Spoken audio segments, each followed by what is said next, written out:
আজকে আপনাদেরকে নিয়ে যাব জালকাঠিতে। জালকাঠির অনেক ঐতিহ্যবাহী জিনিস সম্পর্কে আমরা আলোচনা করব। আপনারা আমার সঙ্গেই থাকবেন। আর আমার চ্যানেলে নতুন হলে অবশ্যই সাবস্ক্রাইব করে রাখবেন। তো জালকাঠি জেলা হলো দক্ষিণ বাংলার একটা প্রচলিত ঐতিহ্যবাহী একটা জেলার নাম, যেটা একটা সময় আপনার বরিশাল জেলার অন্তর্গত ছিল। এটা দীর্ঘ সংগ্রামের পরে অর্থাৎ 1984 সালে পহেলা ফেব্রুয়ারিতে এটা আসলে পূর্ণাঙ্গ জেলায় আসলে রূপান্তরিত হয়। তো আমরা আসলে পদ্মা সেতুর উপর থেকে যাচ্ছি, তাই ভাবলাম পদ্মা সেতুর একটা শর্ট ভিডিও সাথে অ্যাড করে দিলাম। আর এরপর জালকাঠি টোটালটা নিয়েই আমরা কথা বলবো এবং সাথে থাকবেন আপনারা সবাই। আর একটা বিষয় হলো জালকাঠি সম্পর্কে যে জিনিসগুলো না বললেই নয়, এটা হলো আসলে মেইনলি সন্ধ্যা নদী, সুগন্ধা নদী, ধানসিঁড়ি নদী, বিষখালী নদী এর তীরে অবস্থিত।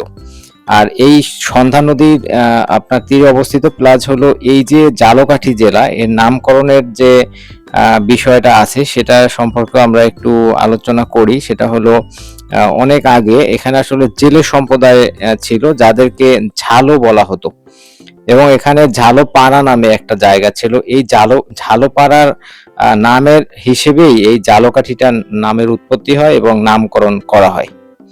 এটি প্রাচীন চন্দ্রদ্বীপ রাজ্যের অন্তর্গত ছিল। ব্যবসার সুবিধাজনক অবস্থানের কারণে ইস্ট ইন্ডিয়া কোম্পানি আপনার এখানে আসলে মেইনলি অনেক বিজনেস করতো। একটা সময় আসলে এখানে অনেক ধরনের বিজনেস ছিল, তবে সবচেয়ে বেশি যেটা জনপ্রিয় বিজনেসের মধ্যে যেগুলো পড়ে সেগুলো হলো লবণ এবং সুপারি, আর মৎস্য শিল্পে খুবই বিখ্যাত ছিল। আর এটা 200 থেকে 250 বছর পর্যন্ত আপনার এই যে আপনার এই এই যে বিজনেস এবং এই যে ব্যবসা, অর্থাৎ এই সুপারি এবং লবণ এবং মৎস্য বিজনেস, এটা কিন্তু প্রচলিত ছিল। তো আমরা আসলে সেই জায়গাটাই আপনাদের সাথে আলোচনা করব এবং সেই জায়গায় আপনাদেরকে নিয়ে যাচ্ছি।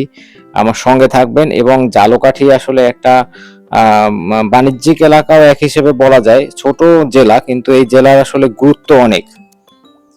গুরুত্ব অনেক বলতে বলতে এখানে হলো আপনার গুরুত্বর বিষয়টা হলো এরকম, যে ছোট জায়গা কিন্তু এর বাণিজ্যিক গুরুত্ব আর কি অনেকটাই বেশি। আর এটা 1971 সালে যে যুদ্ধ হয়, এই যুদ্ধের পরেই আসলে 1972 সালে এটা আসলে জেলার রূপান্তরিত হওয়ার সুযোগ আসে আর কি। মানে 71 সাল পর্যন্ত এটা আসলে ইন্ডিয়ার অধীনে, বা ওখানে মানে ইন্ডিয়ানরাই আসলে ম্যাক্সিমাম সময় এখানে ছিল, বা এখানে তারা বিজনেস করতো, বা এখানেই অবস্থান করতো আর কি সব নিয়ে। আর একটা বিষয় হলো এই জালকাঠি জেলার মধ্যে যে থানাগুলো আছে সেগুলো হলো নলছিটি, রাজাপুর, কাঠালিয়ায়। এইগুলো হলো আপনার জালকাঠি জেলার থানা। তবে একেবারে যে খুব বড় জেলা বিষয়টা এরকম না, মোটামুটি ছোটর মধ্যেই একটা জেলা।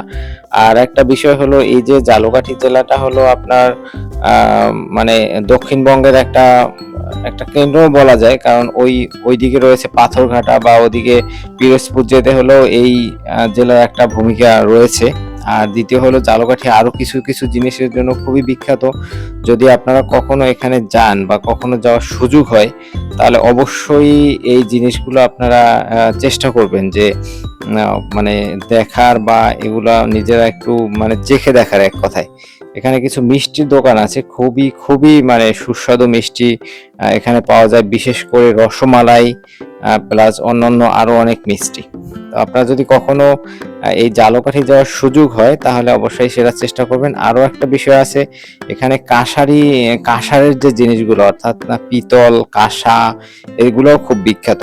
আরো একটা বিষয় হলো এখানে যে আমরা হয়তো জানি শীতল পাটি, এই শীতল পাটি কিন্তু শুধু জালকাঠিতেই মানে তৈরি হয়, এবং এখানেই হলো সবচেয়ে অথেন্টিক এবং সবচেয়ে ব্যয়বহুল যে শীতল পাটি। এক একটা মনে করেন 8,000, 10,000, 20,000 এরকম কিন্তু বিক্রি হয় এখানে এক একটা শীতল পাটি। তো এটা আরো একটা এক্সাম্পল যদি আপনি দিতে চান, কিছুদিন আগে কিন্তু আমরা এখানে আমাদের অনেক রাজনৈতিক লোকজনও গেলে অনেক দেখা যায় যে শীতল পাটি উপহার দেয়, বা শীতল পাটি নিয়ে অনেক আয়োজন থাকে। শীতল পাটি কিন্তু একটা মানে অন্যরকম একটা, অনেকে আসলে এখন বর্তমান যে পরিস্থিতি, আমরা একটা সময় আসবে যখন আসলে আমরা এই শীতল পাটিটা হয়তো চিনবই না।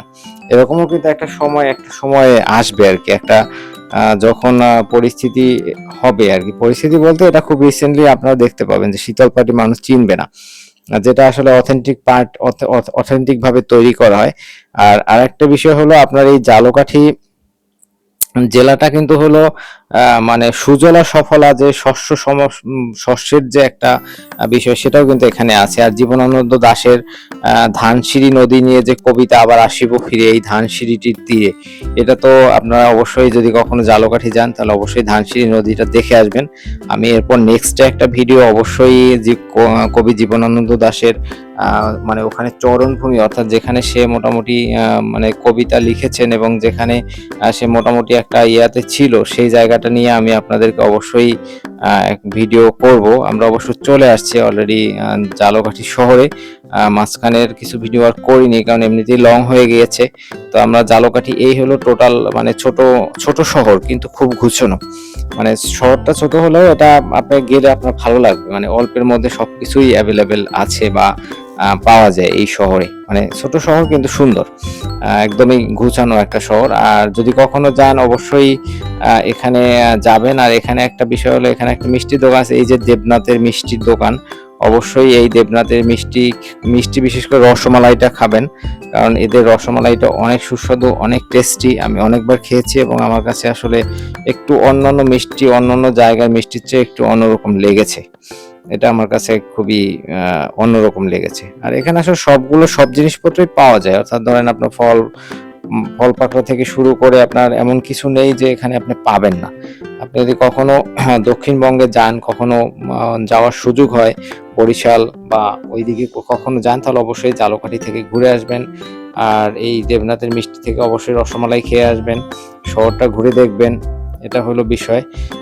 আর আমিও চেষ্টা করব আপনাদেরকে টুকটাক ভিডিওগুলো দেওয়ার। আর এখানে এই যে শীতলপাটির কথা যে বলছিলাম, এইটা কিন্তু শীতলপাটি, এই যে দেখতে পাচ্ছেন শীতলপাটি, এগুলোই কিন্তু সেই শীতলপাটি, যেটা আসলে অনেক বিখ্যাত, অনেক নাম করা এবং অনেক জনপ্রিয়, অনেক জনপ্রিয়, যেটা আসলে আনবিলিভেবল, আপনি না গেলে বিশ্বাস করবেন না যেটা জনপ্রিয়তা কতটা বেশি।